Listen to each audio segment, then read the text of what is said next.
còi bạo đó theo bé bé bình còi nó bạo chứ chiếm lúc mà xì hay là theo thôi cho con theo về rê này nè ở là hay lên chung kéo lên phụ trách à đó bác hạt tiền ô phụ trách chiếm về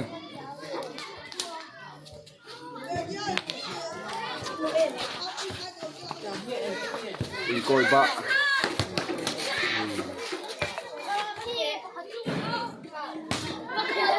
có đồ xe kia là mẹ